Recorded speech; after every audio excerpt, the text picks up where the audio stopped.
Hey everybody, I'm Justin Fix and this is the S550 Fix YouTube channel, and today we're going to be talking about how my 2016 Mustang that makes around the 630 horsepower mark at the rear tire and around 727 horsepower at the crank makes a great daily driver. Alright, so I'm going to talk about some of the things that make this a great daily driver and some of the things that kind of hinder its ability to be a great daily driver. I want to talk about how on the inside what helps make this a great daily driver, and that's the room. The driver and the passenger have plenty of room, plenty of leg room and everything. I will say driving a manual daily, although fun, in traffic jams it could be kind of rough, and city driving are probably the only two areas where it could be somewhat of a complaint, but really those are few and far between, so it's not even that bad. So like I said, there's plenty of room in here. Another thing that makes it a great daily driver is all of the options it has, as far as, like I said in my past video, the Apple CarPlay, so you don't have to text and drive and worry about getting pulled over. It's a lot safer. You can talk on the phone through the Bluetooth, and like I said, it makes it a whole lot safer. And you have great air conditioning, great heated and cooled seats, and it's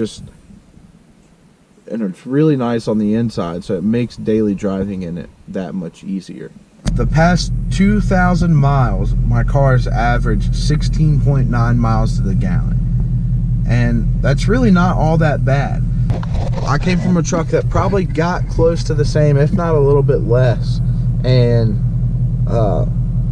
this does take a premium, but it lasts a little bit longer than my truck did, so it equals out to about the same amount of gas I was spending before.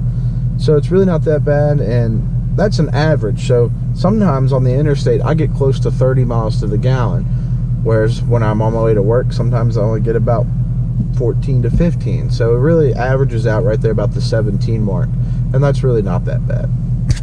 Alright, the next thing that helps this car be a great daily driver is how refined it is. The previous generation, the S197 Mustang, they're really nice. They have the Coyote motor in them, and they're really great. You can build a lot of power on them. But the interior was slacking, and Ford did a great job updating the interior on these and the exterior. So it's really refined, and they've done a great job with the independent rear suspension, although it does have a little bit of wheel hop. So it's really refined, and that makes it a great daily driver. Just thought of a couple more things I wanted to say about what makes this a good daily driver and some of the things that may affect it being a good daily driver. And one of those things would be that, as far as it being a negative thing, would be obviously it's a more expensive vehicle and you don't want things to go wrong with it, but parking in parking lots will get dings and stuff. I actually have one in my fuel door here. It won't show up on camera because it's not that deep, but you get scratches and stuff like that just daily driving. You have a more opportunity for wear and tear to occur on the vehicle. So another thing would be the fact that tires cost a little bit more. I just bought these tires. They're NTO5s in the front. That ran me about $1,000. That's a little steep on the tire range.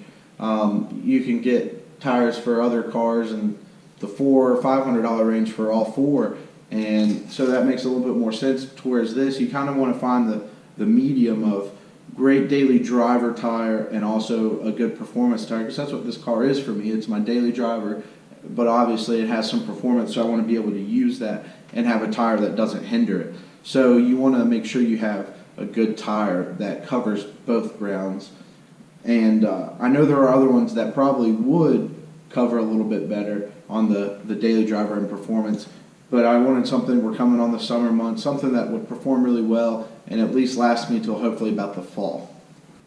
Another thing about this car specifically is the fact that it's black, so it's harder to keep it clean. Water spots show up very bad, and pollen's awful, especially about this time of year. It really starts getting bad and everything gets covered in it. So that's not even exclusive to this vehicle, but especially since it's black, it's a lot harder to keep clean. And I know there are other colors that are similar to that, but this one specifically, it's very difficult to keep it clean because of the color of the car. So that's also something you got to think about. Me personally, I like to keep my vehicles fairly clean. So it's a cost that I like to factor in the fact that it is a daily driver. Some people don't really mind that their daily get very dirty or has marks on it and scratches, but me personally, the fact that this is my daily driver doesn't affect the fact that I want to keep it clean. And overall, the point I want to make is this car isn't the best in some things, but it's the best in others. So you gotta factor in what you want out of a car. Do you want it just to get you point A to point B, or do you want to have a little fun point A to point B, which this car certainly does. Anytime you want it to go, it'll go, but also throw it in 6th gear on the interstate, you get great miles to the gallon, and it's smooth and quiet. Even though it has the exhaust on it, when you're on it, you can hear it. But when you just want to cruise, it's really not bad.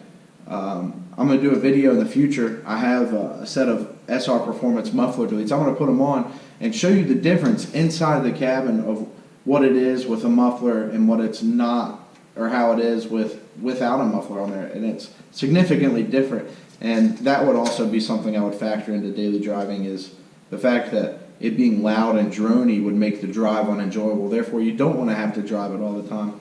But it's really not that bad. I mean, you have all your creature comforts of air conditioning, heated and cooled seats, blind spot monitoring, cruise control, which most vehicles these days have. But it also still has that ability, merging. It makes merging a lot easier, knowing you can get into your lane at speed, safer than maybe a lower powered car. I know that's a little extreme, needing close to the little over the 700 horsepower mark at the motor is a little much, and you don't need that much. Even a stock one still has great capabilities to do that specific task of merging on the interstate safer, but having 700 horsepower obviously makes it a little bit easier. So like I was saying, this car may not do everything the greatest, but it does everything marginally well, and I think it makes an amazing daily driver, especially for one who takes a little bit more pride in what they drive and wants to be able to show off a little bit. This car obviously allows you to do that. So the main thing is that I want y'all to get out of this is, yeah, you may not need it, but it's nice to have it, and that's why I believe this car makes a great daily driver. All right, y'all, thank you so much for watching. As always, remember to follow me on Instagram at S550Fix. Y'all can message me on there, ask me any questions you'd like, or put a comment down below. Make sure you like the video and subscribe so you can see my next video. Weather depending, I'm going to be going to Natural Bridge Dragway and see what this car will do in the 8th on Friday. So we'll see what it'll do, and I really hope y'all come to watch another video. Thank you so much.